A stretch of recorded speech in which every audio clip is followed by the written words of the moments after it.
Peace and welcome to the culture here on the Black Star Network. I'm your host, Farajii. Thank you so much for tuning in and being a part of the conversation. First, folks, we got to talk about former President Donald Trump being indicted, the implications of this situation, and really, what does this say about those who voted for the president, and what does it say about democracy? We'll have that conversation. Also, we're going to be checking in with Dr. Bridget MD for this week's Reclaim Your Wellness segment. So we'll be checking in with her. Later on, let's talk a little bit about hip-hop. Is hip-hop really back to the culture? Big question. I'm going to share with you my thoughts. I would love to hear yours. All of that and a whole lot more. Stay with me. It's all happening on today's edition of the culture right here on the Black Star Network. Let's go. Woo!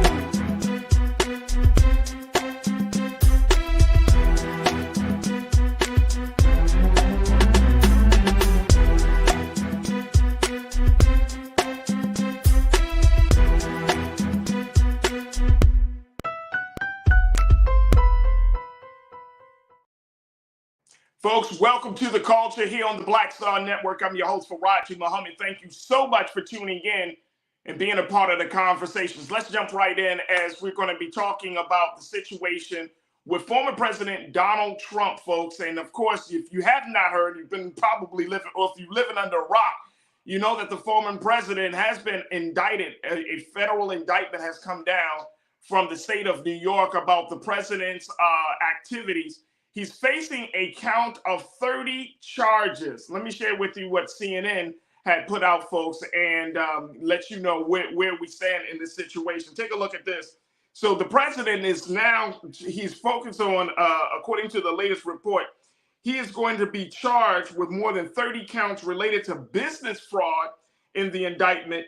The president is expected to be arraigned in Manhattan in criminal court next Tuesday around 2:15 p.m. Eastern Time, according to two sources knowledgeable about the situation. But originally, what has led to this point of this unprecedented and historic move by the grand jury to move forward in indicting the former president has been the investigation by the Manhattan District Attorney's Office began when President Trump was still in the White House. And it relates to a $130,000 payment made by Trump's then personal attorney, Michael Cohen, to Stormy Daniels, the porn star, in late October 2016. And according to the reports, this was just days before the 2016 presidential election, to silence her from going public about an alleged affair with President Trump a decade earlier. Since then and always, President Trump has denied the affair, even though his fixer, i.e. lawyer, i.e. Michael Cohen, has put up $130,000. Would you say that you're innocent and yet put up some money behind it? So this is really, really interesting, to say the least, just because of, one, this is unprecedented and very, very historic, folks. You never had a former president being federally charged for a criminal action the way that we're seeing right now. So that's the first part. The other part of this situation is that it speaks volumes about where we stand with the with democracy. And part of my thinking on this, and I would love to get your take on it. Part of my thinking is that this is not just a trial about President Trump. This is really a trial about democracy itself. We are really, folks, at a point where we're seeing that this political system has allowed criminals to run amok, to run free for so long that it has to get to this point. Now, more importantly, here's the other part about it. For us, and I'm saying us in general, but for President Trump's supporter in specific, where do we stand on this situation? Now, I want us to really think about this. His indictment is a true reflection of voter values, folks, in this country. And when we talk about, well, what is the great threat to democracy? The greatest threat to democracy isn't coming across the waters. It's not some military exercise. The greatest threat to democracy is really voter values. Now, President Trump was able to convince 70 million people that he was qualified to be in office.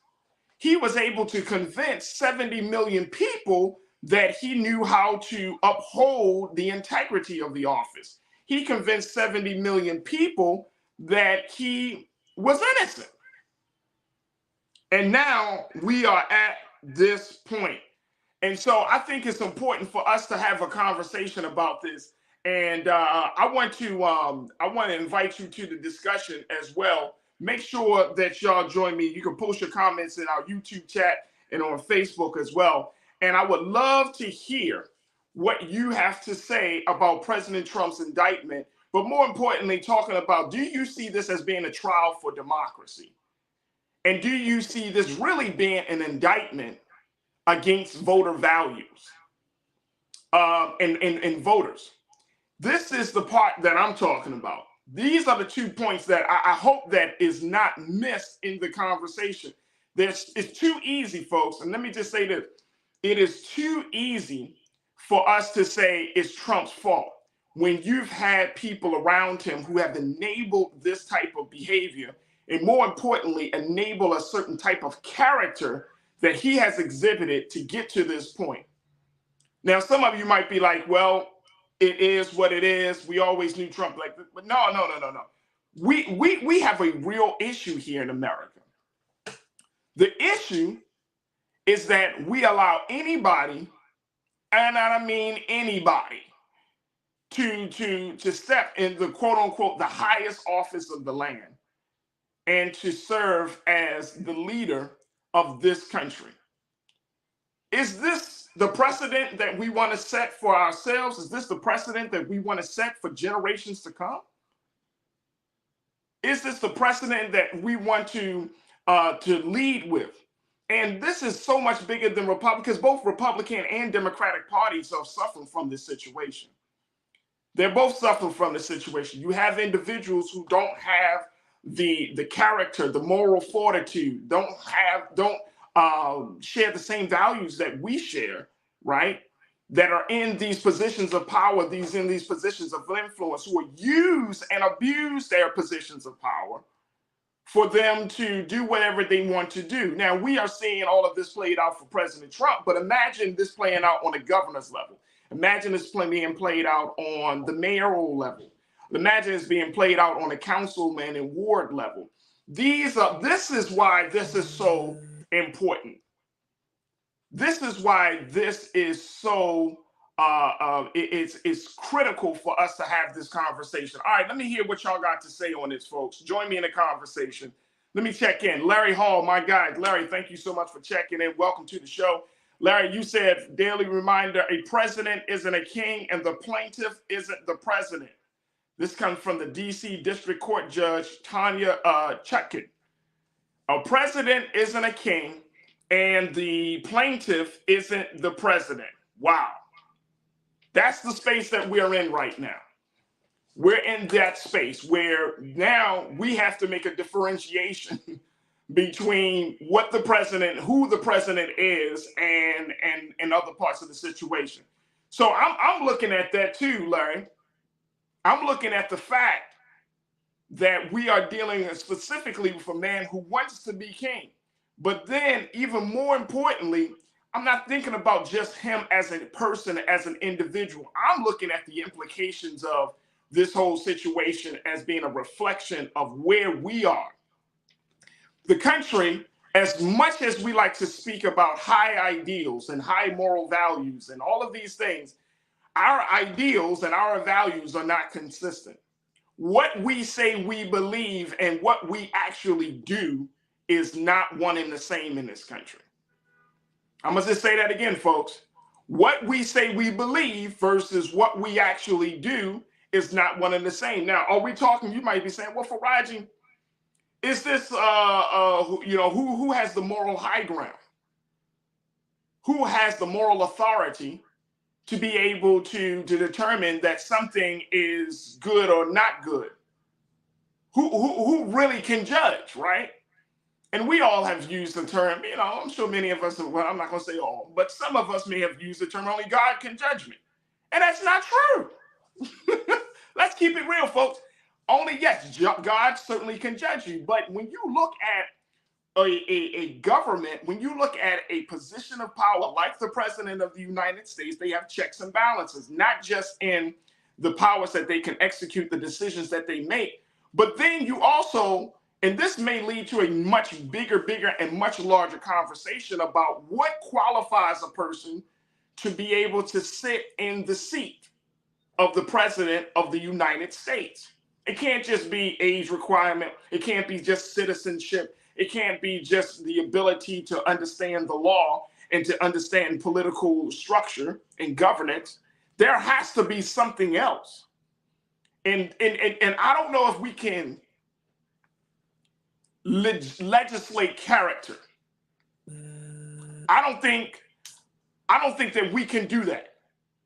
I don't think we can legislate character to the point we can say you must be a this type of person or that type of person. But there has to be a conversation about character, especially in 2023. All right, Larry, I appreciate you, man. Thank you for checking in. Damon, my guy, my brother, Pastor Damon Blissett, you said if you commit a crime, you should do the time. It doesn't matter who you are. Facts, brother.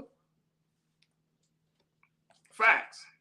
But, Brother Damon, and I think you would agree with me on this one. That's across the board. It's easy for us to say, Trump, throw him in the jail, lock him up, and throw away the key. That's easy.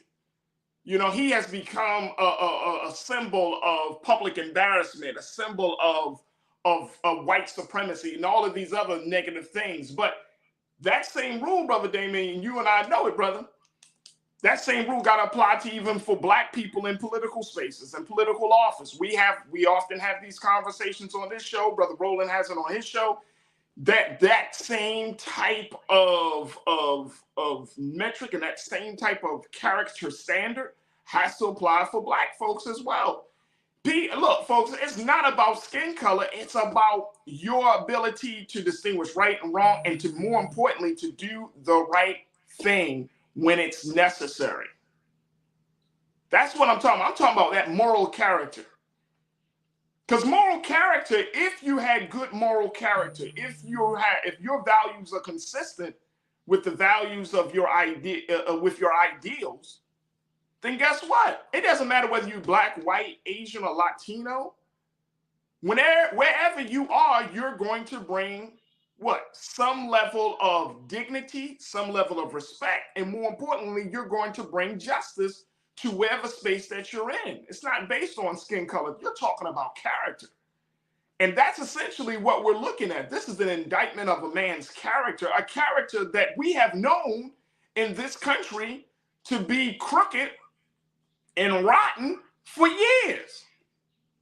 So it's no surprise that he's gotten to this point. You know, it's no surprise.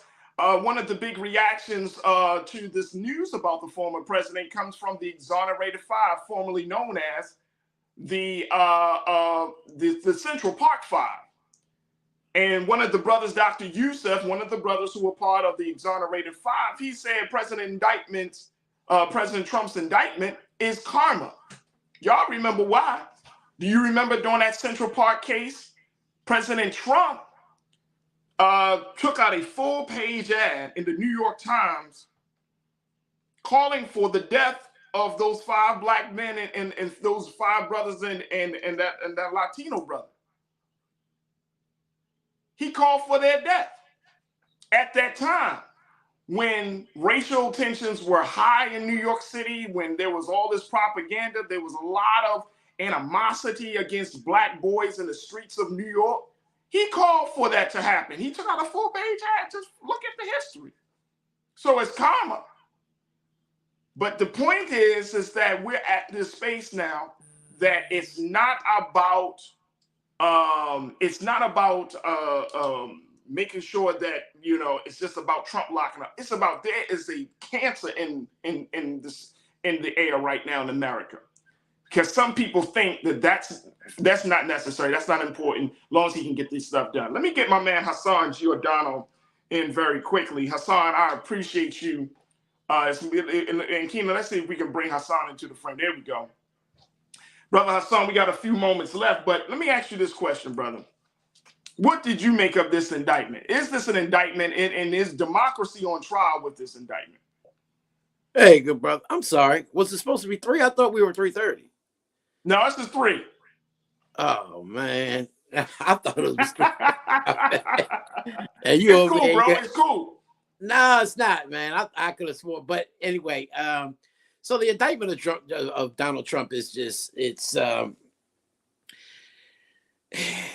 hear what you're talking about in the character and legislating character. And look, there's plenty of blame to go around in the political system, especially if you want to start indicting political individuals. There's plenty that we can come up with and make up with. I think this indictment from Alvin Bragg, he is an individual who, as a prosecutor and of his whole career, is not someone who's going to do this out of political theater, right? We saw that in many aspects during Congress when they had the whole January 6th hearing. That was purely politics, right? You're coming with charges. We don't know the exact amount of charges and what they look like until the indictment is unsealed. But you can best believe he knows he's banking his entire political career on not just the indictment of Donald Trump, but the conviction of.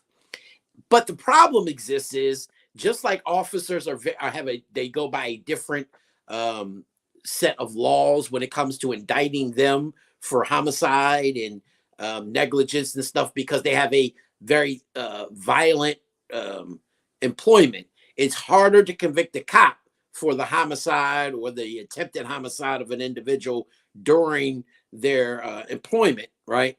It's the same way when it comes to trying to convict a former and or sitting elected official, regardless of it being the president. We saw before, John Edwards, 2011, was indicted for almost the same charges, right?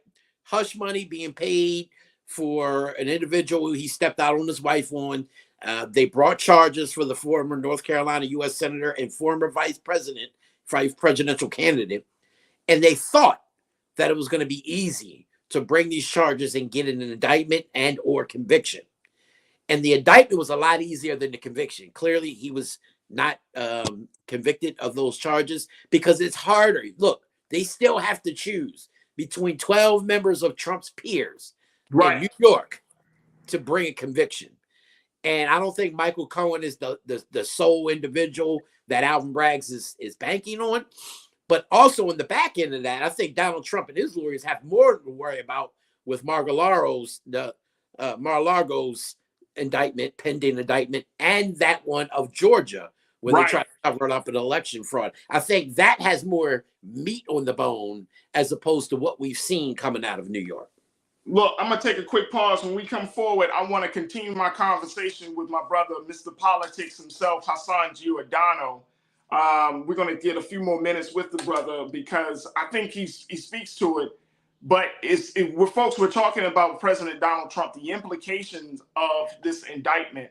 What do you see happening? Do you see like this is an indictment on democracy? Is democracy on trial here? Or is this just about one man? Join us in the conversation and stay tuned. It's The Culture here on the Black Star Network.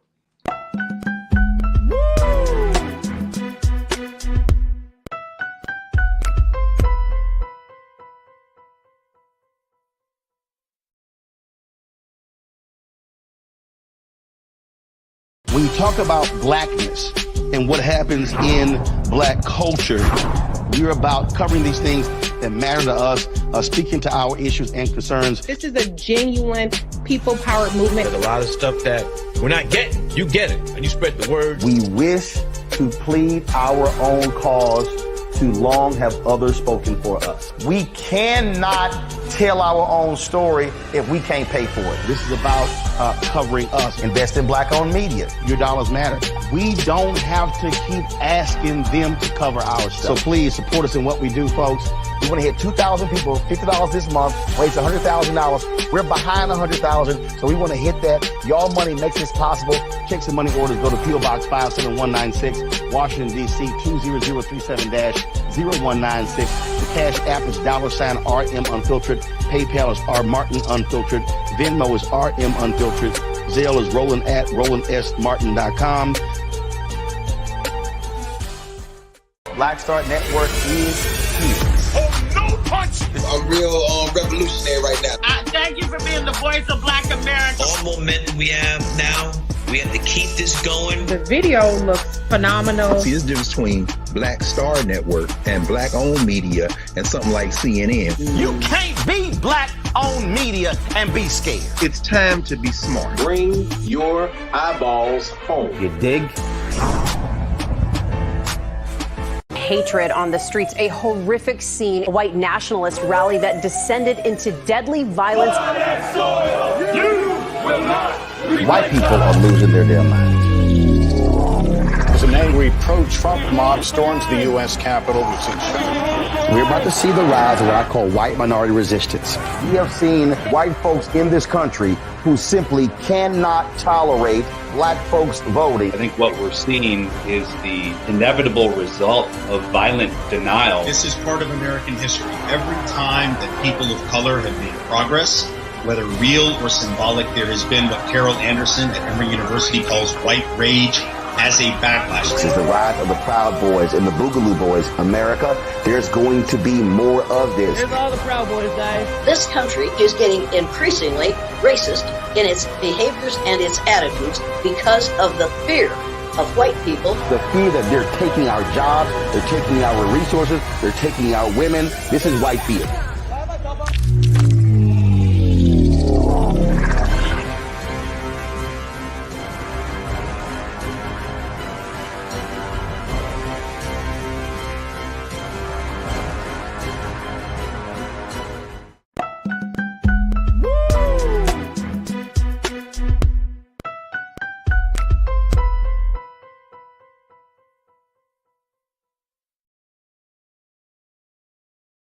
All right, folks, welcome back to The Culture here on the Black Star Network. We've been talking to Mr. Politics Hassan Giordano, talking about the indictment of former President Donald Trump, talking about where we stand in this country. What does this mean? The larger implications of this indictment, not on Trump and his allies and his associates. I'm not worried about that, folks.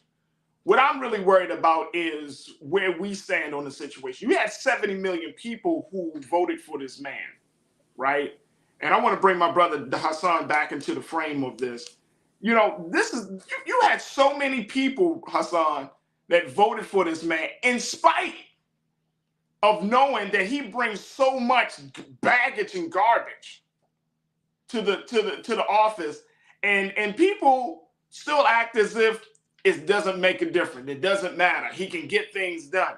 That's really the concern that I have, because now he's setting a precedence that no matter what type of individual you are, if you give off this perception, this persona that you can get things done, who cares about your character?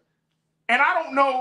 I think that's the slippery slope of this whole situation. Now, we've had you work in politics, bro, so you know better than anybody else that the character of the political leader often comes out at the worst times sometimes, right? Mm-hmm. But there has to be a change, Hassan.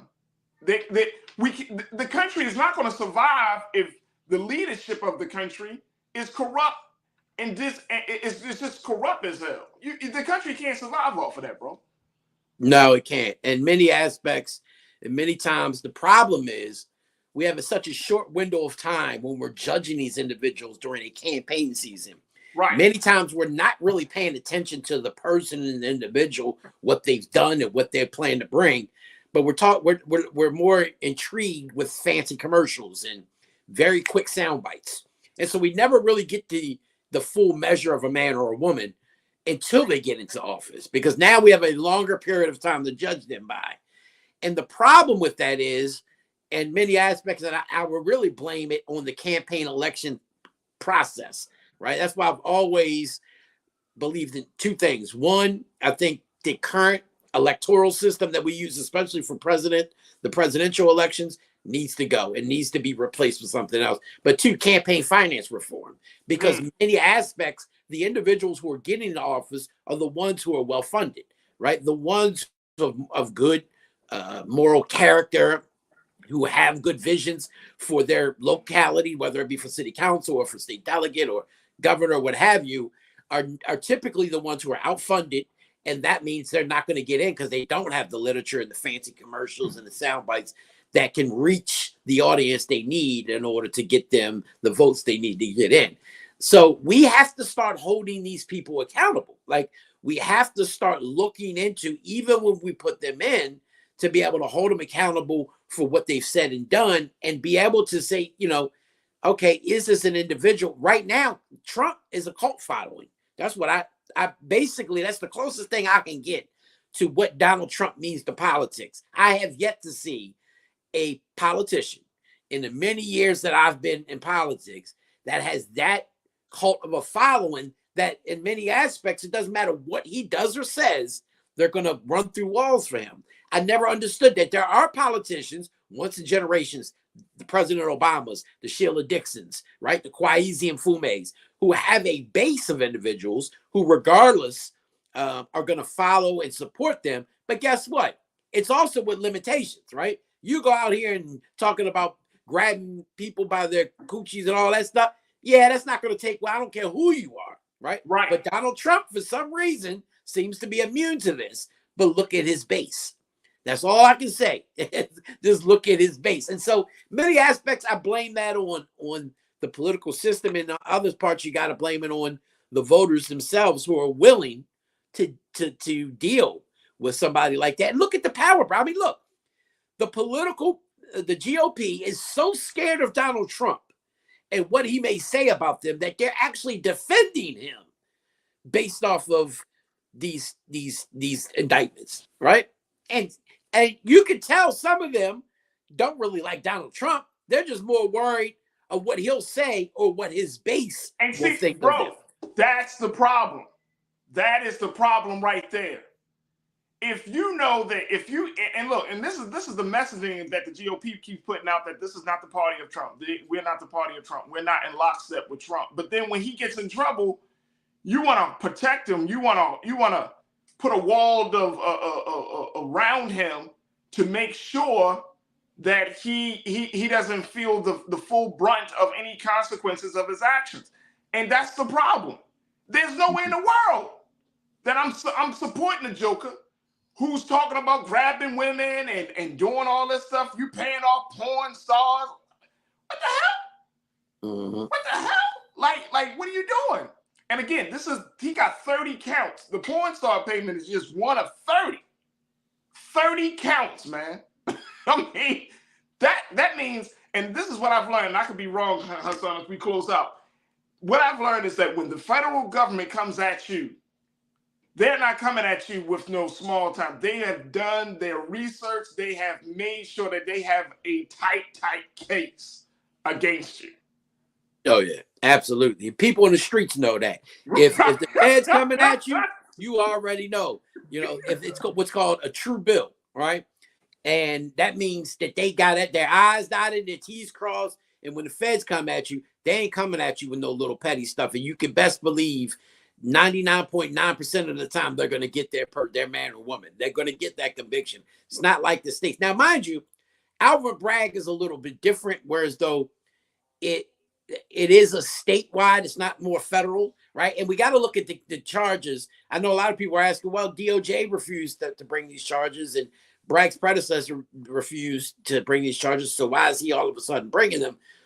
But that should tell you that maybe there's something else that they weren't looking into, because a lot of them, you know, there's favors of friends of friends, right? Like me, I'm in a position of some a little bit of authority these days on a particular office that has charging powers. So, you know, what happens when my friend Farajii might be facing, not to put anything on you. Right? No. But, you know, and, you know, they're just investigating. Well, hey, that's my guy. So maybe we shouldn't look too far into that, because and that's just how it goes, right? Let's just be honest with it. That's real. It is what it is. That's how it goes. Real. So, yeah, that's very real. It's interesting to see if this is the last indictment of Donald J. Trump, right? Or if it's just one of many. Wow, there it is. Hassan Giordano, Mr. Politics. Hassan, I know you've been talking about this. You're going to continue to kind of keep your eyes on it. how can folks watch you and keep up with you, bro? Well, they can look me up, Mr. Politics. These days, I've retired from my media aspect because of the job I hold and the individual I serve. But I'm always willing to come on with my guy, my dear friend Farajii. Again, I apologize to you and the family. I thought you said 3 to 3:30. I just saw the 3:30 part. It's all good. I'll break my silence, my media silence for you and only you. I appreciate that. I truly appreciate that. My brother, Hassan G. O'Donnell, Mr. Politics. Thank you, brother. We'll talk soon, all right? Always a pleasure. Yes, sir. All right, folks, we got to take a quick pause. When we come forward, let's switch the conversation from politics to health and wellness. We're going to be checking in with our very own Dr. Bridget, MD, for this week's edition of Reclaim Your Wellness. Stay with us. It's The Culture here on the Black Star Network.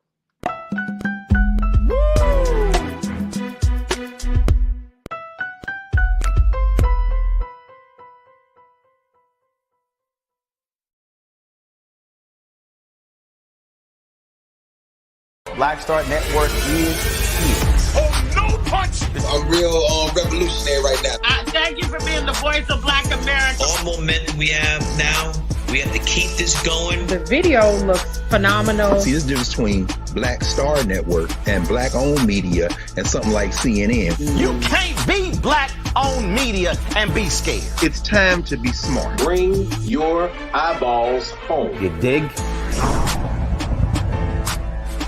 When you talk about blackness and what happens in Black culture, we're about covering these things that matter to us, speaking to our issues and concerns. This is a genuine people-powered movement. There's a lot of stuff that we're not getting. You get it, and you spread the word. We wish to plead our own cause. Too long have others spoken for us. We cannot tell our own story if we can't pay for it. This is about covering us. Invest in Black-owned media. Your dollars matter. We don't have to keep asking them to cover our stuff. So please support us in what we do, folks. We want to hit 2,000 people, $50 this month, raise $100,000. We're behind 100,000, so we want to hit that. Y'all money makes this possible. Checks and money orders go to P.O. Box 57196, Washington, D.C. 20037-0196. The Cash App is $RM Unfiltered. PayPal is R Martin Unfiltered. Venmo is RM Unfiltered. Zelle is Roland at RolandSMartin.com.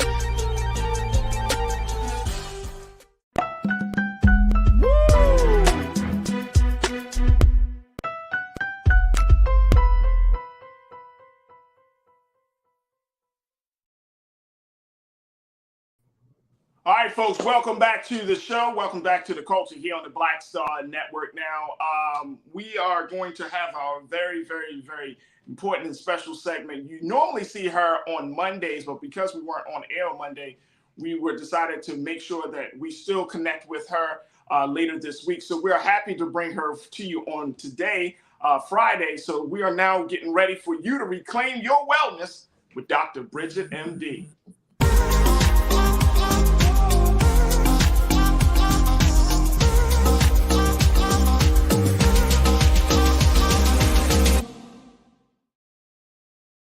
All right, good afternoon, Dr. Bridget. How are you, sis? Wonderful. How are you? Thank you for having me, Farajii. Absolutely. I'm good. I am good. All right, let's talk about something that you and I had kind of chatted about, yes. Right? Which is, now this is a very, very interesting topic just because even though I often, I would say a very hip hop oriented topic, but it does speak to this larger picture of the standard of beauty that we see currently right now among Black women. And this is an issue and topic about Blac Chyna, who is a media personality. She's an online personality. She's done some television and all of that stuff. But she recently came out and decided to make a real public demonstration of her going through some big, big changes. And this is the changes of removing fillers. Yes. Now, I'm sure you can provide the medical side of things, but these are fillers that were to enhance her backside, her breast, her face, all of these things. She decided to get away from this prosthetic, fabricated look of herself to getting back to the natural, authentic self. And it seems to be garnering a lot of attention, especially among Black women who are really in this space of trying to figure out what is, how they can meet this standard of beauty. This is an interesting conversation. Absolutely. So as soon as I saw this come up, I believe earlier last week, it hit me immediately, because not just because Blac Chyna, who now, we're calling her Angela White, and I'm embracing all of that because she is embracing her natural beauty and who she is as a person, but how that affects our culture, how it affects Black women, and how it affects even just our community. That she had, people follow her, people know who she is, and she has had face fillers, she has had butt fillers, she's done a lot of cosmetic procedures, and she has decided to let all of that go. And I think it's an incredible moment, because what I'm hoping is that she sets a standard and makes all of us look at what we're doing to ourselves and why, and how even as Black men and being in relationship together, how we can support our Black women even more.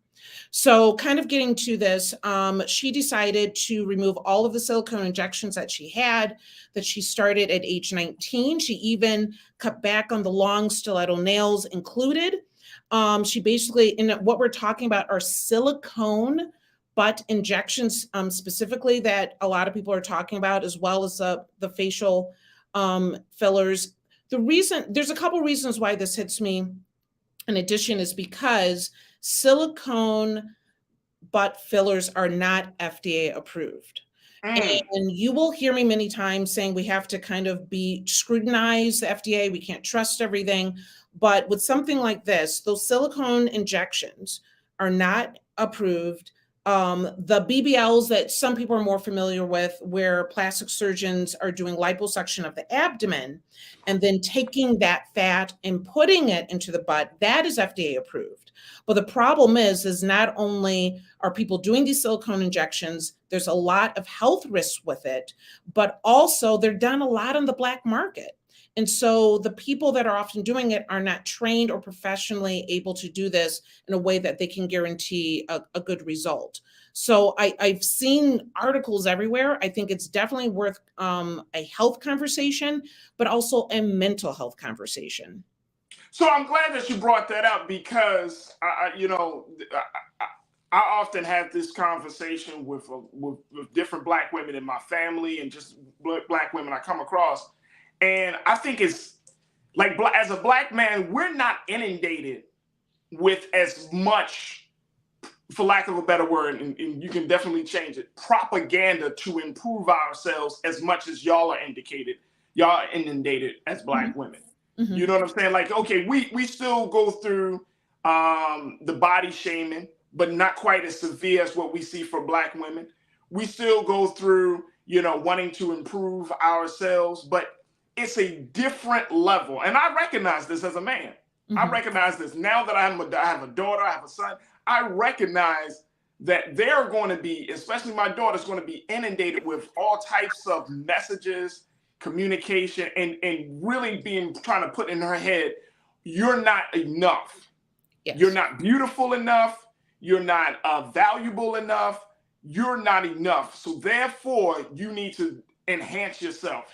Try a butt injection, try a breast injection, put something in put a little something in the lips, raise your cheekbones a little, something like that. So so now it looks like, just from, Angela doing this, AKA Blac Chyna doing this, it's like almost a revolutionary act. I hope so. That she has decided. There was another artist by the name of K. Michelle. She has done the same. K. Michelle went through, and look, if y'all remember K. Michelle, she's a singer. She, beautiful woman as she was, she went through like a whole change. And Dr. Bridget, I was like, who is this? Like, her face, her body, the whole thing. She did it years ago, only to come back years later and recently and say, I'm not happy. Yes. Yeah. And we need to be able to support one another in this, because let's be honest, all of these procedures that are available on the market right now, legally, illegally, Black, whatever it may be, they're made for other people to look like us. And so we need to embrace our beauty and our diversity, whatever the shape of our body is. And don't get me wrong, people want to enhance, one thing or another at a time, but I really urge that it is coming from something internal that you choose to want to do because little things bother you. I get it. I don't want people to change and deform their body based on trends, based on what we believe we should look like at one moment, because the repercussions of some of these procedures can even be deadly. And I also urge that we support one another. Let's have diversity in our body. Let it be okay. In the 80s or 90s, so many people were getting breast implants. It's still one of the most popular surgeries that are available. But let's not have this movement and trends be so disfiguring that it is so mentally, it affects our mental health. And that's something that we talk about a lot. The one thing I had not mentioned to you, Farajii, in our conversations, is that I'm a medical director for a medical spa. So I, every day, are encountering patients that are doing, cool sculpting, laser hair removal, silicone inject, fillers, and lip enlargement, and all of these superficial type of cosmetic procedures. And I see it every day. People do what makes them feel good about their bodies. And when people are unhappy with the results, I end up seeing them, not necessarily because they had a bad outcome, but because of the issues that happen with dysmorphic disorder, where people pick apart their appearance and there's really no procedure that really makes them feel better, which is why you often see these really exaggerated appearances, because there's really no procedure, no change or shift that really makes them feel better, but they continue to do procedures hoping and searching for something that does. This is not for us, right? We should not be following in this trend. Black women are beautiful women. Black men need to support the diversity of our bodies and our appearances so that we don't, I see women of every shape and size, and listen, love for yourself comes within, but when you're in a relationship with a man that supports you, you can be tall, skinny, thin, fat, whatever it may be. But when you have a loved one that supports your diversity, you look like $1 million no matter what. So less of the rubbernecking, less of the pressure, get away from some of the social media pressures, because a lot of the social media is what really launched quite a bit of this. So I looked at the American Society of Plastic Surgeons. They had an Insights and Trend report. And it was during the pandemic that they found there was an unprecedented demand for cosmetic procedures. And so a great deal of this was related to the fact that people working in their jobs no longer, they had an extra budget and they had extra money. So about 42% of people were doing more cosmetic procedures because they had the extra money. Some of them were doing it because they wanted to, they would pay for anything that would make them feel good and make them feel confident during the pandemic, because it was a hard time, and we're still struggling with that. The other aspect was they were saving money during the pandemic, so 33% of people used it for that. And then 27% were because people were in front of Zoom all day, every day. And that was something I saw quite a bit in my office. You were doing all these Zoom visits, you were doing all these meetings, and so you're sitting and looking at yourself all day. And that's when some of this started to happen, as well as the filters on social media, Instagram and TikTok, and people were getting procedures to look like their filter. Okay. And all of this is adding up. And I'm asking people to take a deeper look inside. And I'm hoping what Angela White did starts a trend. And some of the articles were saying that this hopefully is the end of the BBL era. And we got to take a quick pause. And when we come forward, Dr. Bridget, I want us to continue to have this conversation because, we also got to look at what the predominating culture, the dominating culture right now among Black women is hip hop and R&B, music and TV. So we're seeing this, like every time you see a story of an Angela White, there are so many other stories of to kind of counter that narrative, right? I mean, you still do have so many Black women who are saying, you know, I got my butt injection.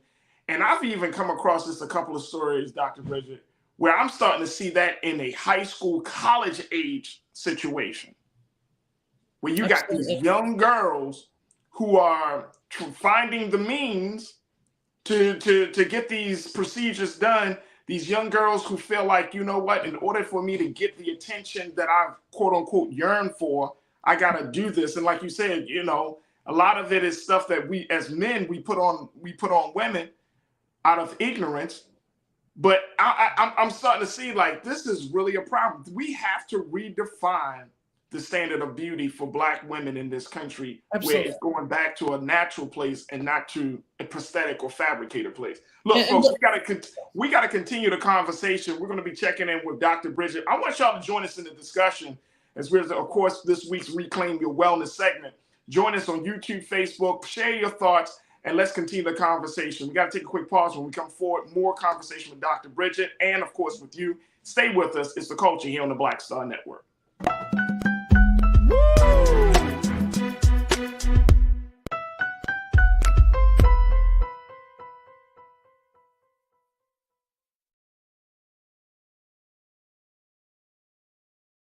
Hatred on the streets, a horrific scene, a white nationalist rally that descended into deadly violence. White people are losing their damn minds. As an angry pro-Trump mob storms the U.S. Capitol, We're about to see the rise of what I call white minority resistance.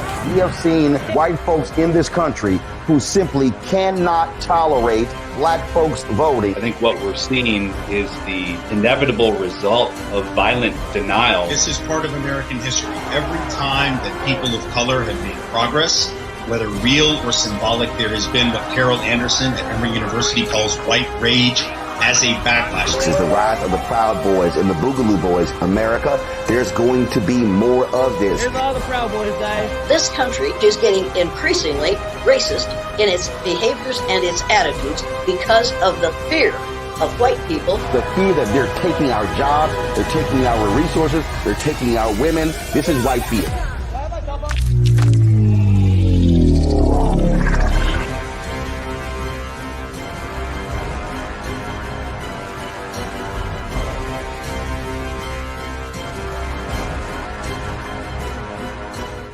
Black Star Network is here. Oh, no punch! I'm real revolutionary right now. Thank you for being the voice of Black America. All momentum we have now, we have to keep this going. The video looks phenomenal. See, there's a difference between Black Star Network and Black-owned media and something like CNN. You can't be Black-owned media and be scared. It's time to be smart. Bring your eyeballs home. You dig?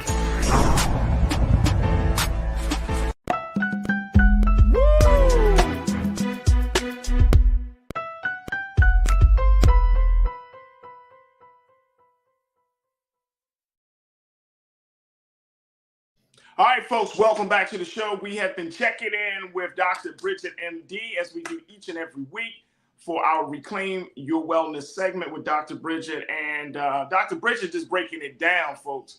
She's going to be continuing to have these conversations. Y'all think she's just going to talk about the highfalutin stuff. She's talking about the underground cultural stuff, too.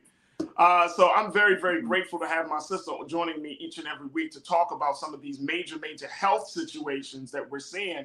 Because culturally, folks, you know, we... No, and, you know, and sometimes the culture becomes the new doctor, right, Doc? I mean, you know what I'm saying? We listen more to the culture than we do to actual professionals and licensed professionals like yourself about our own health and wellness. And I'm like, what happened? What happened? It's like we just pushed the doctor out the way. Like, no. No, y'all don't know what you're saying. Y'all went to years of school for nothing. Facebook can tell me what I need to do to keep myself well. Yeah. But I will tell you, when people make this decision, particularly with the silicone injections, Right. it's not an easy procedure to reverse. Mm-hmm. It is because literally they have to almost do like an ultrasound search for the silicone to try to find it and then remove it from the body. It is some 5-8 hour surgery to get this out of your body. It is not easy. It can be disfiguring, let alone all the issues with pain, swelling, chronic inflammation, disrupting your lymph nodes, the skin discoloration that can occur, and of course the scarring. So this is not to be entered into lightly. And if I'm not hating anyone that wants to feel better about their body for the right reasons, but you should be doing this with a licensed professional that has respect for who you are, that isn't just going to follow the dollar. And you should think very seriously before you do this and why. Can I ask you a question about that though, Doc? If a woman wanted to do procedures, and let me get throwing a man into this mix as well, but if anybody wanted to do these enhancements procedures outside, I mean, is this truly, and I mean, you could say yes or no, but is this truly a sign that someone loves themselves if they wanted to do these type of procedures? It's one thing to say, okay, I don't know, I want to change my hair color or something. That's a cosmetic thing.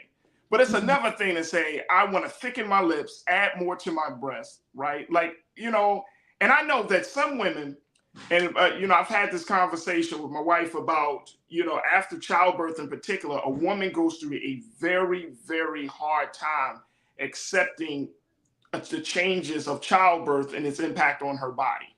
Mm-hmm. I totally understand that. So part of me is like, is this always in a space of something pure, something natural, or is this really coming out of a space of vanity? So I don't think it's a one and done answer to that, right? Okay.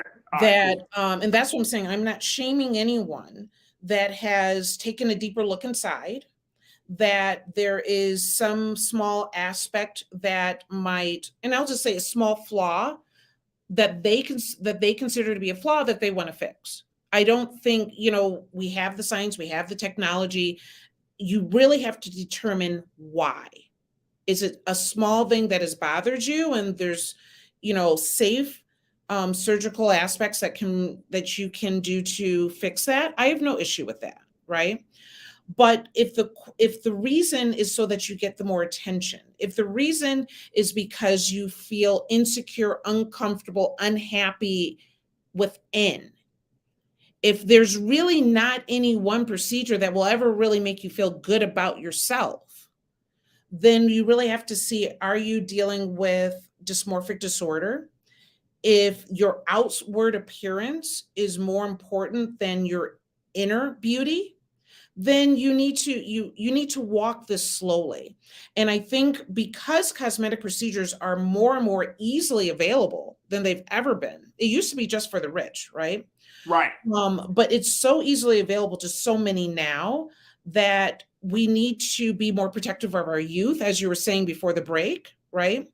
That we're making decisions that are for the right reasons and not to please somebody else. No surgical procedure should ever be to please someone else. Even if your man or your partner says that you will look better? If he doesn't like that body the way it is, he's not the one for you. 100%. Come on. 100%. If because someone that loves you, loves all of that. And if you are being guided and pushed and prodded to have some sort of procedure so that he can love you better. Like Mario said, I just want to love you better. Keep looking. It's funny that you say that, because when I started looking up and working on this segment, the first thing that came to mind was The Weeknd. He has a song, Escape from LA. LA girls all look the same. And you can't even recognize the same work done on their faces, but he doesn't criticize. You don't want to look like everybody else. And the beauty about Black women is that we are so diverse in our appearance, and that we should own it and cultivate it and recognize what is unique about you and accentuate that. But if you are trying to chase the trend, you will be disappointed every time. Wow. All right, let's go to the crew, because folks are checking in, because you're dropping bombs on a Friday. Man, I can't handle you on a Friday.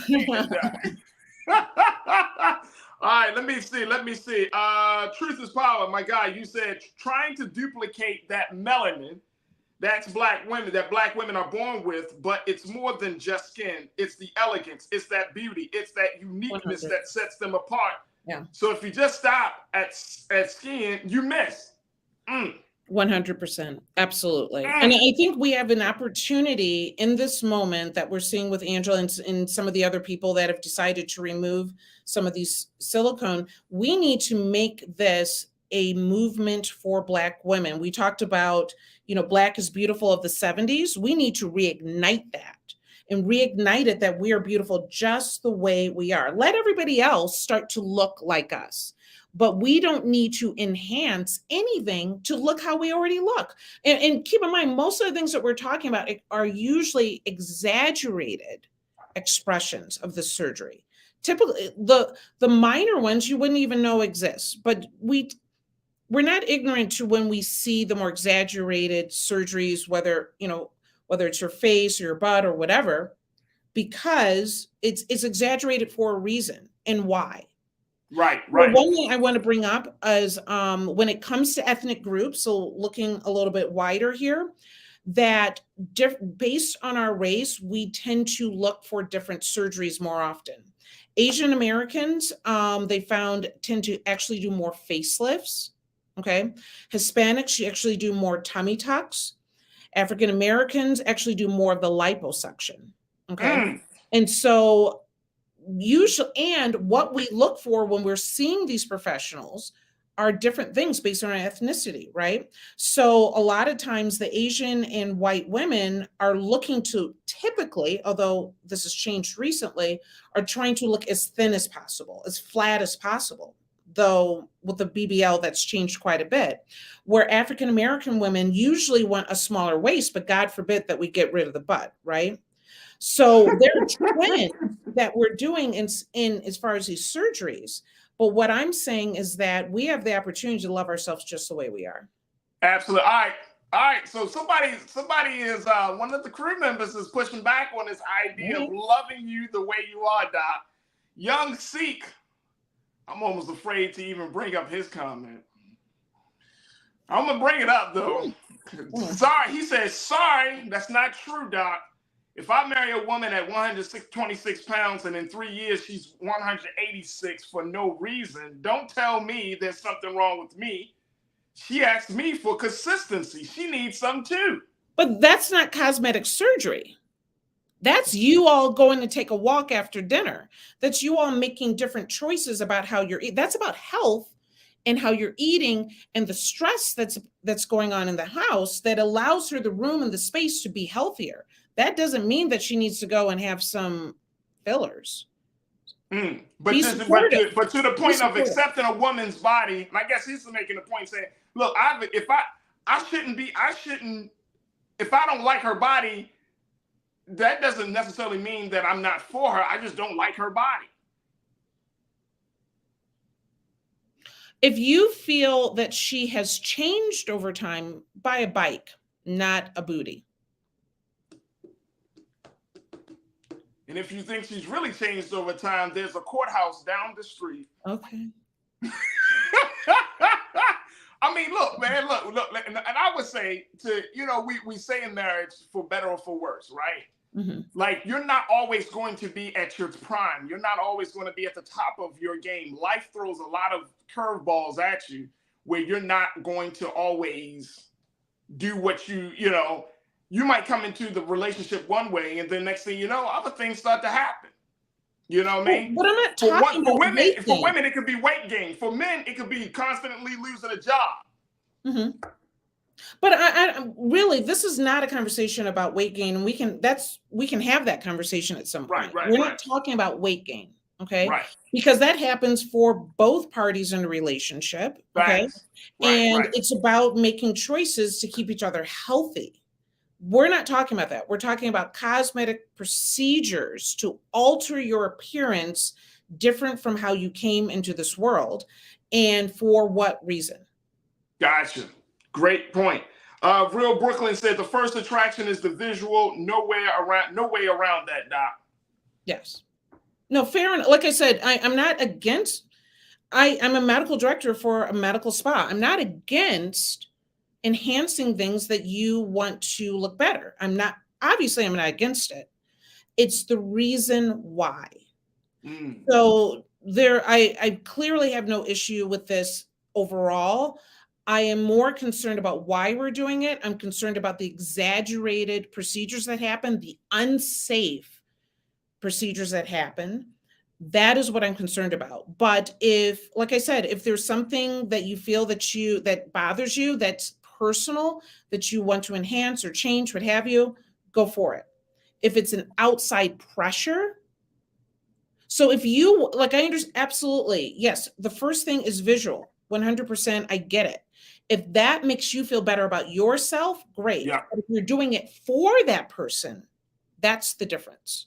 Gotcha. There it is right there. Doc, we got to stop the conversation there. However, I'm so grateful that you even have this discussion, because I think it's important, right? Like, we're talking about redefining the standards of beauty. Big shout out to Angela White. Yes. For making the big move. K. Michelle, all of these sisters that are in high profile, influential position. Yes, but like I said, we do know that on the other side, you might have the messaging coming from, I don't know, a Cardi B or Nicki Minaj, or, you know what I mean? It's an ongoing battle for who looks better and for why they decide to make those changes. So it is something that I think that is important. But at the end of the day, Doc, I think this is the part. When it starts getting down to the children, when I see little girls start to say, am I too big? Am I too fat? This, am I too that? I'm not pretty enough, and all of those things. That's when it becomes destructive. Like, we can have these conversations, and you and I both got daughters, but we can have these conversations. But as soon as it gets down to the children, then we know we got something. We got to make wrong. I had to have a conversation with a 14-year-old in my office last week because she said she's proportionate. She's 14 years old, runs track. She says, on her sports physical, I feel that I need to gain weight because I'm not thick enough like my friends. She's 14. Wow. What are we talking about? Wow. So we need to make better choices. We need to support and love the person you are, and then let adults make other decisions. But, even Cardi B had said that she was getting rid of a lot of those silicone as well. So like you said, kudos to Angela White, and I hope that she's setting an example and people listen. Absolutely. Dr. Bridget, how can people follow you, get more information about the work you're doing? Absolutely. So you can always follow me on, you can email me on info@drbridgetmd.com, but you're also welcome to message me and connect with me on Instagram on Dr. Bridget MD as well. There it is. And folks, take a look at the bottom there. We got contact information for our very own Dr. Bridget. Make sure y'all tune into Dr. Bridget's segment, Reclaim Your Wellness, here on The Culture, exclusively here on The Culture. And let me just share very quickly, Dr. Bridget was a feature in High Times. Yes, Dr. Bridget, talk to us very quickly about this big feature. There it is. Boom. Yeah. Doing the hard work, cannabis industry. Yeah, absolutely. So I'm actually in Colorado Springs at a hemp expo, NOCO right now, but I did an interview with High Times a couple weeks ago, really about the launching soon of our second book, Courage in Cannabis. But the article is really about that, not about the book, but it is about how our medical systems are so unhealthy and how to support yourself in this aspect. And, we want a better health system for America. And so cannabis in some ways is an option for that, but there's a lot of ways to approach it. There it is. Dr. Bridget, we always appreciate you. Thank you so much for the great work and insights you provide. And God willing, we'll reconnect with you next week. Absolutely. All right. Thank you. Folks, we got to take a quick pause. When we come forward, let's talk about hip hop. We're going to be checking in with our very own Nira Muhammad, culture crew member, to give us her insight about artistry and making money. This idea that, yes, artists can make money. I'm going to share with you what Jay-Z say. This is in light of the fact that Jay-Z, according to a new Forbes report, has officially become hip-hop billionaire 2 times. We'll give you the details of that. Stay with us. The conversation will continue right here on The Culture, only on the Black Star Network.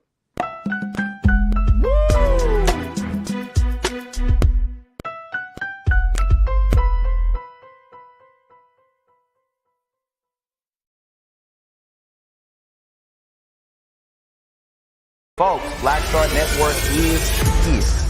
Oh, no punches! I'm real revolutionary right now. Support this man, Black Media. He makes sure that our stories are told. Thank you for being the voice of Black America, Roland. Hey, Black, I love y'all. All momentum we have now, we have to keep this going. The video looks phenomenal. See, there's a difference between Black Star Network and Black-owned media and something like CNN. You can't be Black-owned media and be scared. It's time to be smart. Bring your eyeballs home. You dig? Pull up a chair, take your seat. The Black Tape with me, Dr. Greg Carr, here on the Black Star Network. Every week, we'll take a deeper dive into the world we're living in. Join the conversation only on the Black Star Network. Hi, I'm Dr. Jackie Hood Martin, and I have a question for you. Ever feel as if your life is teetering and the weight and pressure of the world is consistently on your shoulders? Well, let me tell you, living a balanced life isn't easy. Join me each Tuesday on Black Star Network for A Balanced Life with Dr. Jackie. We're all impacted by the culture, whether we know it or not. From politics to music and entertainment, it's a huge part of our lives, and we're going to talk about it every day right here on The Culture with me, Farajii Muhammad, only on the Black Star Network. I'm Deborah Owens, America's Wealth Coach, and my new show, Get Wealthy, focuses on the things that your financial advisor and bank isn't telling you, but you absolutely need to know. So watch Get Wealthy on the Black Star Network.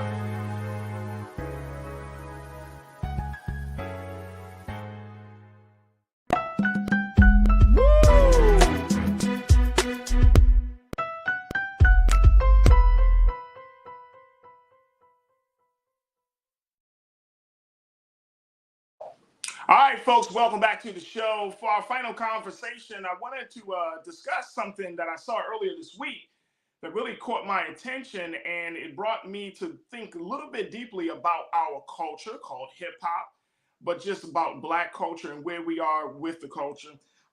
There was a story that came out. Take a look at this, folks. This is from CNBC when they had talked about Jay-Z, who has now become hip hop's new 2-time billionaire.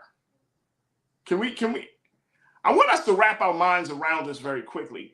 Jay-Z, according to Forbes, folks, has now is now worth an astronomical $2.5 billion.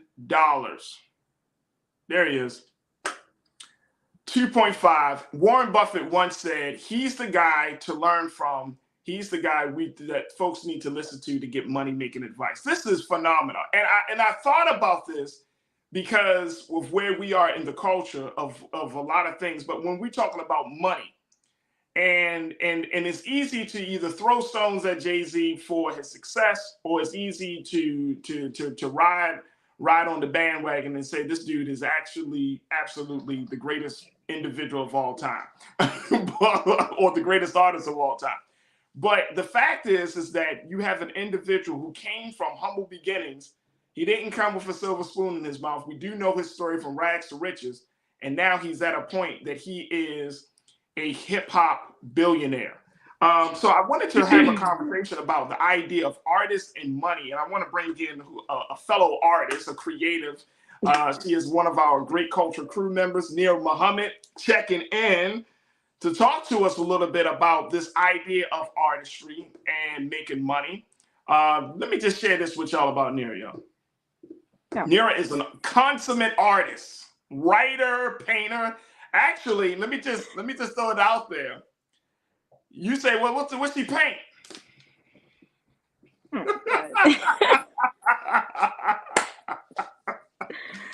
Those sheepdope paintings that sit behind me, that's from the Nia Muhammad collection.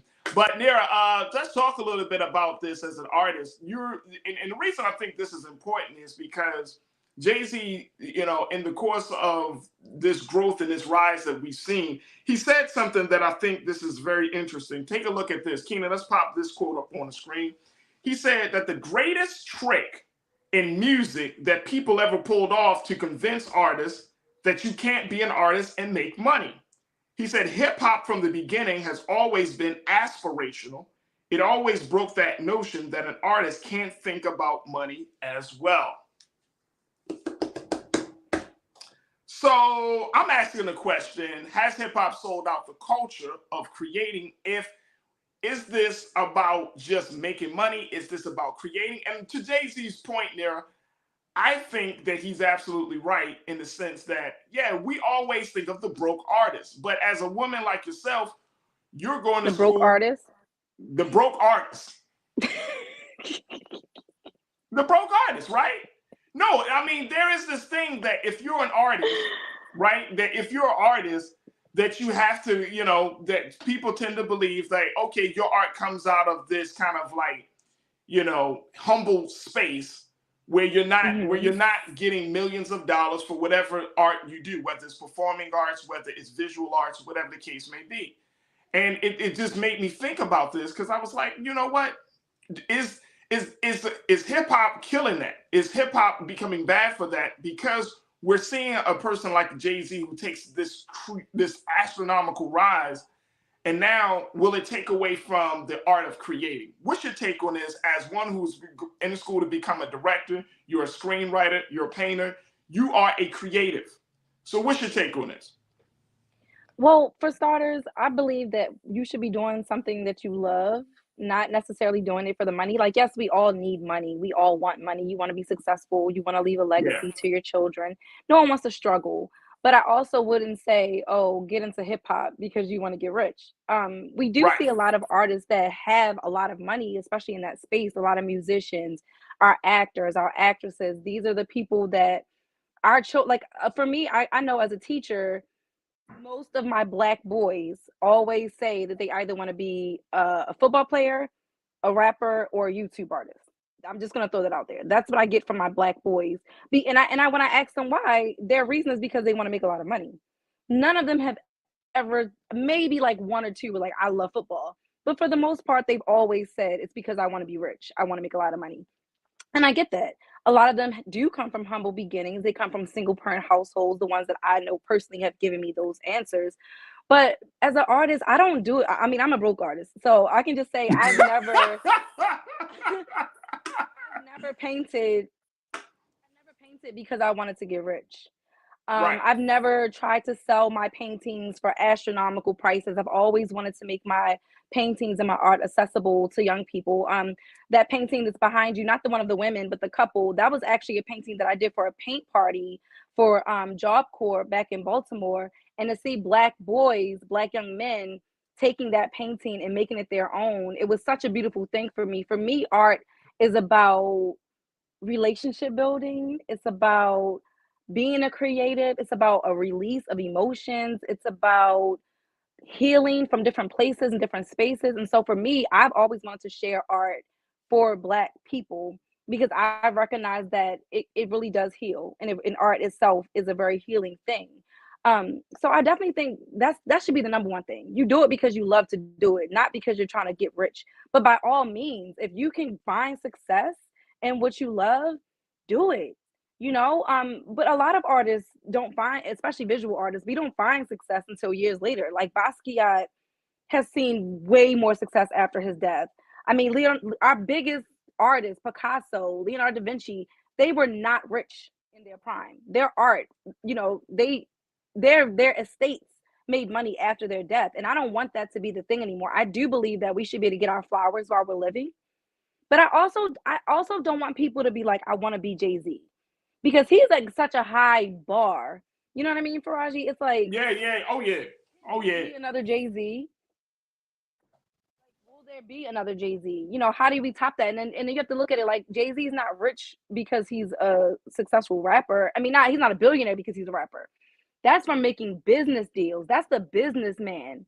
And I think that's another thing that we have to look at. Where does his wealth come from? Is it coming from from album sales, or is this coming from his smart investments, his smart sales of businesses that he's acquired and purchased and resold? So I think that's a beautiful business model that we can look at and say, hey, yes, I made X amount of money from my record sales. Instead of me taking this money and just going and buying new jewelry and buying the most expensive shoes, what can I invest my money in? How can I invest my money into other businesses, help small businesses to grow? And then once those businesses grow, you're making money off of that investment. I think that's the genius behind Jay-Z. He recognized that you gotta have your money in different pots.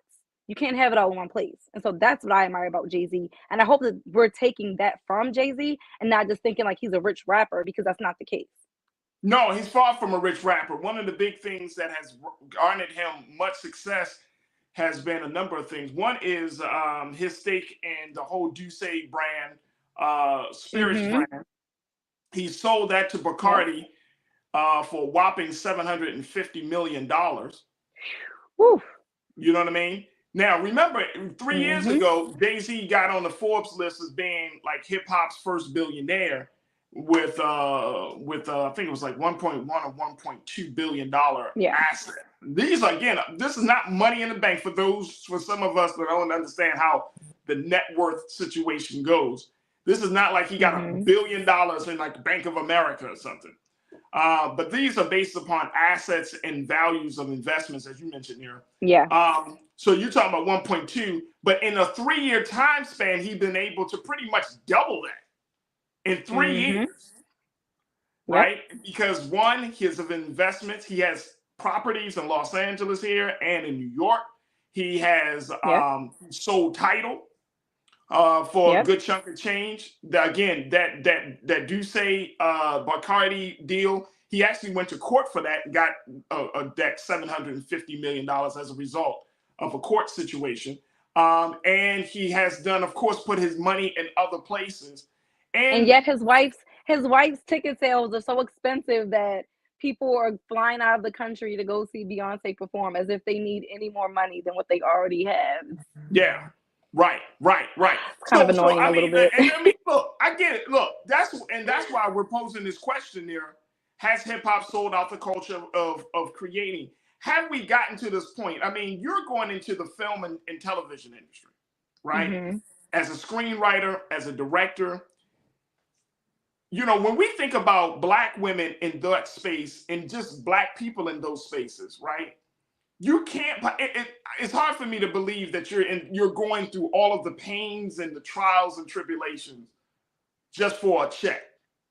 No, you know and that's the thing. That's why I say when you do things with the right heart, the right mind, and the right spirit, the blessings are gonna come.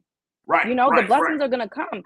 I didn't decide to go back to grad school to become a director because I was like, you know what? I don't make enough money as a teacher. I want to be a rich movie director. First of all, becoming a movie director, let me just tell y'all, grad school's kicking my ass. There's nothing easy about the movie making process. Let me just say that. There's not, oh my God, like from editing, sound design. I mean, this is hard work. You know what I mean? Like it's time consuming. I spend hours on the computer getting frustrated, ready to throw my laptop, because editing movies is really, really tedious work. But you do it because you love the craft. It's the craft. It's the storytelling for me. And when you do something because of money, think it may not last that long, especially when it's some work that's like, I'm not going to say it's hard work. I say it's tedious work because it really takes you to really be focused. But if you don't love it, that money is not going to matter. You're going to get burnt out. And that's not even to say that you won't get burnt out if it's something that you love, but it's something about when you're passionate about what you do, it makes it feel that much sweeter than if you're just going in to get a paycheck. So that's why I say don't knock it, because I am by no means telling anyone don't want to acquire wealth. I want to see us, especially as Black people, brown people, I want to see us acquiring wealth, especially in the music industry, because if you think about how many Black artists from TLC, so many others, were being taken advantage of for years. Our sports players taken advantage of for years. So you want to see them be successful, but you also want to be realistic about it. Like, do I think that, just throwing out that Lamar Jackson deserves a guaranteed contract of all this astronomical money just to play football? Absolutely not. I don't believe that. But you got to do it because you love it. And at one point you're looking at, like, do you love it or are you just doing this for money? Because now it's kind of hard to tell. And you know what? Let's keep it real. Let's keep it real. Like, it's millions of dollars anyway, bro. I like, get it. geez, I mean, look, how many millions does what a man need? What are you spending it on? See, that's the other part about this. My bad. You need another chain? Is that why you need more of this money? Because you want to buy another chain? You want to buy more Rolexes for your homeboys? Like, I think that's a big thing. What are you trying to acquire wealth for? What are you acquiring it for? Are you acquiring it because you want flashy things, and I know, or are you trying to change the? Well, look. I'm gonna say that you asked this pertinent question. So very quickly, you said, "What are we acquiring wealth for?" And essentially, you want to have a comfortable quality of life. You do not want to have to think. I don't need a Rolex that's worth $5 million to have a comfortable life. Right. $5 million watch. Right. I was like, even for instance, I was offended when, I think it was about what was it, Meg Thee Stallion talking about she hit up Beyonce for free tickets because Beyonce tickets were so expensive, and yet you're always bragging about all this money that you spend on a Birkin bag and all this other. I'm sick of hearing these people talk about money in just the terms of material possessions. It's getting on my nerves. I'm tired of it, and maybe that's because I do work with so many families that are struggling, and I see so many children that are hungry or whose families can't afford to buy them just a pair of shoes, and you're like, but you want a $20,000 purse. It's like, I don't give a damn. And I'm supporting you. As me, as a struggling teacher, as a struggling artist, I'm supporting your habits. No thank you. I'm over that. I'm over that part of the culture personally.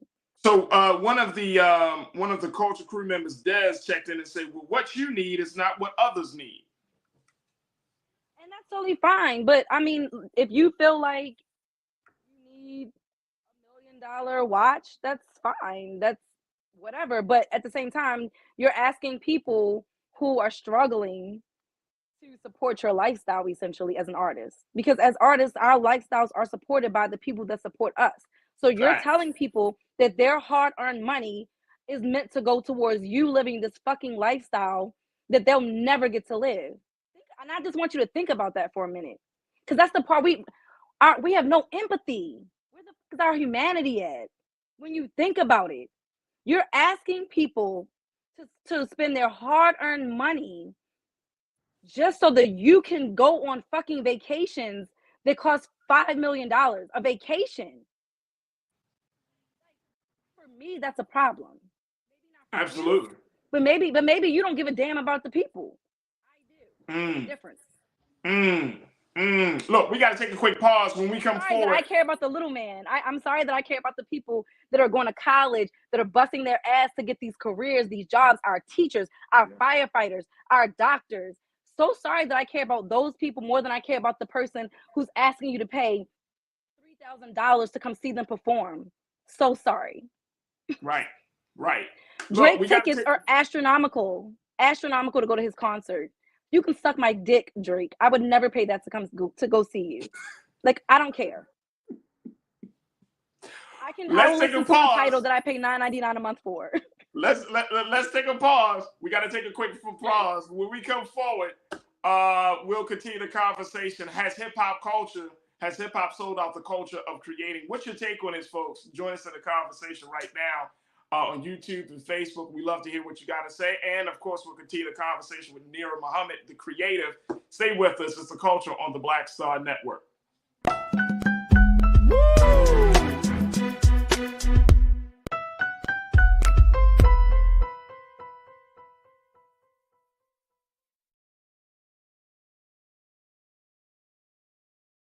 Hi, I'm Dr. Jackie Hood Martin, and I have a question for you. Ever feel as if your life is teetering and the weight and pressure of the world is consistently on your shoulders? Well, let me tell you, living a balanced life isn't easy. Join me each Tuesday on Black Star Network for a Balanced Life with Dr. Jackie.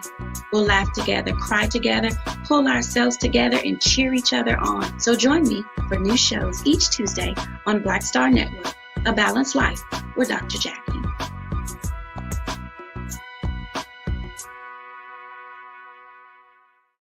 Black Star Network is here. Oh, no punch! I'm real revolutionary right now.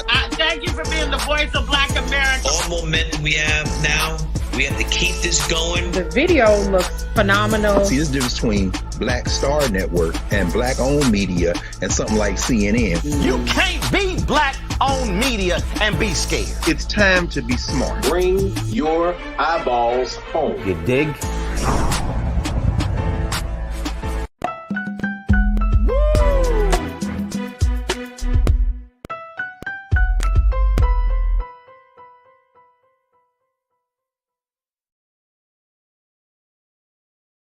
All right, folks, welcome back to the show. We've been talking about this idea of creating and money. And I'm asking the question, has hip-hop sold out the culture of creating, especially now with the latest news about Jay-Z, who is now hip-hop's $2.5 billion man. Wow. Now, again, Jay-Z did not just get this money off of his artistry. He's actually is a businessman, so he got many deals and investments from everything from property to his investments in the spirits industry to other other projects. So it's not just about his record sales. He's actually hasn't even dropped a full studio album since for the past 6 years. And we've been talking to creative Nira Muhammad. She's the host of Queen Talks with Nira. She's also is a master's student for becoming a director. She's a screenwriter. So she is an all-around creative. And we've been talking about this very issue of money and creativity for artists. I want to bring Nira back into the frame because Nira, she's passionate. She's passionate. All right, let me just share with you very quickly what people are saying, because a lot of people are checking in and saying, you're right, Nira, that that it has gotten to be too much, that the amount of money that artists, quote unquote, are seeking to get, or athletes are getting, or those who do the work of performing or entertaining us is absolutely, just completely unreal. And when you look at inflation, look at what people are paying for food. I mean, look at inflation right now.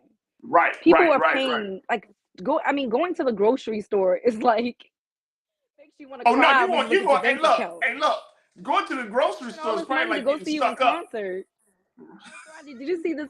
Did you see the trending thing when they asked Soulja Boy? They asked people would they rather get food stamps or go see or have dinner with Soulja Boy, and everybody was saying, "No, give me them food stamps." And Soulja Boy's like clapping back, but I'm like, "Nah, real talk." Wait a minute, hold on. Soulja Boy is clapping back and saying what? That he's worth your food, your refrigerator being filled. He's upset because people would take the food stamps, but see, this is no. And all right, eggs. I mean, I'm bougie. I'm a little bougie when it comes to my eggs. I like brown eggs. I get it, all that. $8.99 a carton. Look, hold up. You mean to tell me this dude is upset that people don't want to sit down and have dinner with him, and they would rather get their refrigerators filled for the week or 2 weeks or whatever the case may be. Yep. See, this is no, and I mean, it's crazy and it's funny, but no, this speaks volumes about the disconnect of some artists from the people. You see what I'm saying? That's the point I'm making. The disconnect. Yeah, it's a huge disconnect. Like, bro, people like I don't know who. I bet you. I'm telling you, if Beyonce took the sales from one concert and put that into homelessness, how much of a difference it would make from one venue? One venue. Remember, you told me this a couple of days ago. You came across a report that said that I think in the city of Los Angeles, or it's the state of California, I think it was LA, just the city of LA, that if you spent so many amount of money, and I mean, it's a lot of money, but it was not completely like crazy amount of money, a few millions of dollars that people can get off the street. I remember you telling me that. I did, and I can't remember the exact number, but I remember it wasn't astronomical. That's why I was like so surprised. Right. I was like, what? Right. And we both talked about the fact that it's like when you're looking at how money is spent, and it's about the will of the political will for people, for the government to help people. I mean, I agree. I totally agree. You know what I'm saying? Like, this is getting to the point, and we're going to talk about the Lamar Jackson thing at another time. But one of the things that one of the NFL greats, Richard Sherman, he brought this point up, and I don't know. Hey, Keena, you know what? Bump it. What did he say? Hey, Keena, run. I want you to run that video from Twitter of Richard Sherman, brother, how he responded to this whole Lamar Jackson saga. Because what he said, if it's not entitlement, folks, I don't know what entitlement is. Let me know what you got. Okay, now you're about to make me fall back in love with Richard Sherman, because you know how I feel about this. I'm like, bro, come on. I know. I get it. How many millions? But I'm asking this question real quick. Go ahead. How many millions do you need to do what you say that you love? Because this is something that if you get into football and you put in all that grunt work, you can't tell me that you didn't do it because you love it. So how many millions would it take for you to do what you say that you love? Do you love it really? Right. The money. Which one is it? Because we go to work every day to do things that we love for a mere $55,000 a year. You know what I'm saying? Like in the big scheme of things. Here's Richard Sherman, y'all. Now I want you to listen to this. Take a listen to this. And pissed me off is when Kirk Cousins got his fully guaranteed deal. I thought all the quarterbacks from then on were gonna be like, hey, if it ain't guaranteed, I ain't taking it. Then Mahomes took that BS deal in just 10 years and wanted to look like $500,000. Like, but if you get a half of that fully guaranteed, everybody's happier. That sets precedent. But when he didn't set it, then Josh Allen didn't set it. Now Lamar's trying to set it after Deshaun's already said it. And they're like, nah. They don't want to, allow certain things to happen because it sets a trend going forward. But, I mean, they should have thought about that when the Kirk Cousins deal came up. They should have thought about the big dogs coming after him. And, I mean, this situation, this is the bed that they made. Right. It's the bed you made. Now land it. For them to say nobody's interested in it. I mean, they trading 2 first-round picks for D linemen, for safeties. And you talking about former MVP of the league. A lot of these teams don't got nobody at the quarterback spot. Some of them trading 2 first-round picks to draft a kid that you don't know what he gonna be. All right, so here's the thing. All right, that comes from the Richard Sherman podcast. Let me give you all some more clarity on this. The man said he called Patrick Mahomes' deal, and look, folks, we ain't got enough time to get into it. He called Patrick Mahomes' deal BS, bullshit. Because the deal, which is $450 million over 10 years, that's talking about $45 million a year. How is that BS? What? Football players only play for 5 months, B. What the fuck are you trying to buy that you can't afford to buy with $45 million a year? Y'all, the season is only 5 months if you get into the playoffs. Thank you. Not only that, I'm telling you, like, we're literally out here working. What is the average American makes what, $53,000 a year? You're making $45 million to play a sport. Come on. That's this. why I said. That's I why I am said. so sick of this pop Yeah, culture. that's why I said it's entitlement. That's why I said this is entitlement. This is getting to be. This is getting to be too much. You investing? How much of that are you investing back into the community? How much of that are you investing into the people that are supporting you? I mean, seriously, how much money do you need? That's crazy. Look. A BS deal. How many houses do you need? How many cars do you need? Listen. How many shoes do you need? I get it. And look, here's the thing. Here's the thing as we close out. 45 million. Let's do this. $45 million a year, which in football terms is only 5 months, which means that $9 million a month. And that's that doesn't include deal. That doesn't include his State Farm commercial money. That doesn't include any of those other deals he gets. It doesn't include the fact that celebrities can walk into places and get shit for free. These are rich individuals who get shit for free. You know what I'm saying? Like, they have all these endorsements. And some people probably, I know you got people watching that are probably like, oh, she's crazy. They deserve it. I'm sorry. First of all, no one deserves that just to play a goddamn sport. Whatever. Get out of my face. But if Lamar Jackson's not a better quarterback than Patrick Mahomes to me, I'm sorry. You couldn't even make it through the entire season. You had an injury. No, personally, I think that if I owned a football team, I would be like, no one is getting guaranteed shit. Not in a sport where you can get hurt in one game and that ends your career. Hey, look, I get it. I totally get it. People are checking in. Look, people are checking in and saying a sport, Queens Kid 79, you said a sport that can give you CTE and cut your life by 20 years. You chose the sport. You could do something else. So because of that, you deserve to get $300 million. Come on. Out of here. Goodbye. And again, you chose the sport. You chose that line of work. You chose that line of work. This is the thing. People don't think logically or economically. Like, you guys just don't. You guys are just. It's kind of irritating. I'm not but it's fighting like, it just for goes to show you. It goes to show you where a lot of people's priorities lie, and I think it's just sick. It's very sickening and it's just annoying. Look. Let me just say this as we close this out. We got to close this out. Go into the school system. Go into the prisons, and see the quality of life of people in these spaces, right? Go into school, go into prisons. Look, folks, I get all of that talk. It's the market, it's the game, blah, blah, blah. Same thing for going back to the artistry conversation, right? That's the game, blah, blah, blah. No. I'm sorry for and see, here's the thing. These concerts are starting to cost way too much money. Way too much. I'm so over it. I'm not gonna lie. My sister and I went to go see her. I'm not mad at people for making money. For making money either. No, this is not about me being mad about you making money. I want you to make money. You should see success. I'm not saying that. Right. But I can honestly say, my sister and I went to go see her in Philly live. I mean, sister's playing the guitar. $20 per ticket. $20. Now, I'm pretty sure her tickets are going to cost more than that now. But tickets for my sister and I to go see Beyonce Lemonade. We had great seats at the Ravens Stadium. I think altogether I might have spent about $400.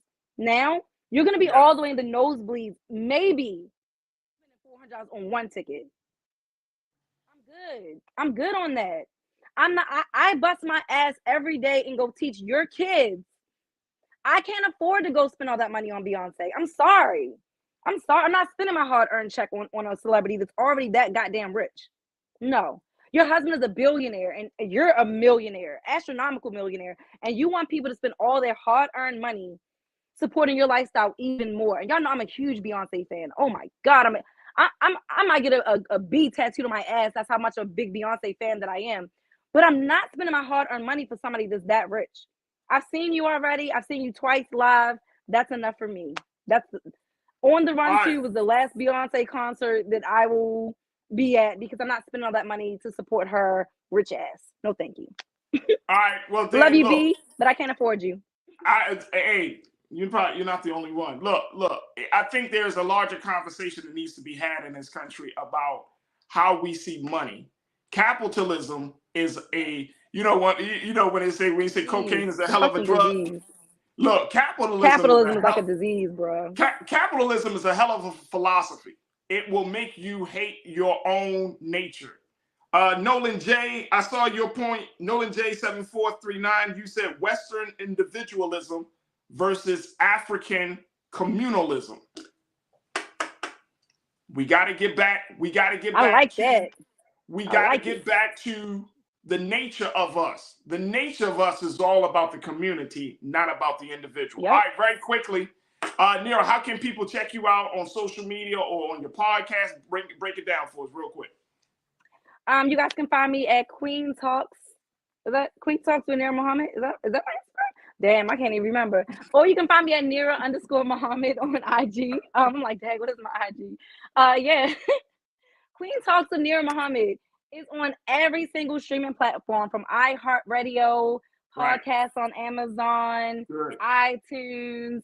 I'm all over the place. So yeah, check out my my podcast. I talk about all kinds of dope stuff. And I'm always looking for people who might want to come on the podcast. So please, if you want to be on the podcast, you have something relevant that you want to talk about, shoot me a DM. I would love it, love it, love it. I actually am going to be starting up my next season very, very soon. So please shoot me a DM if you want to come on the show and talk some good shit with me. Right. I would love it. Yeah. There it is. Nero Muhammad checking in as always. Original Culture crew member. Thank you, Nero. Thank you for being so good for the culture. Thank you, Farajii. All right, folks, that's going to do it for us. I thank y'all for tuning in. Make sure you support us, blackstarnetwork.com. Go to the website, support us financially. Continue to share the content. Let your friends and family know about the great work we're doing. And, of course, follow us on social media at blackstarnetwork.com. You can also follow me. You can see that right at the bottom. Follow me, The Real Farajii, on Instagram, Farajii on Twitter. Love to connect with you as we build out our Culture Crew community. All right, that's going to do it for me, folks. Stay tuned. Up next is Roland Martin Unfiltered. As always, never be afraid to challenge what's wrong. Stand for what's right while being yourself in the process. God willing, we'll talk on Monday for another exciting edition of The Culture right here on the Black Star Network. Have a great weekend. Talk to you soon. Peace.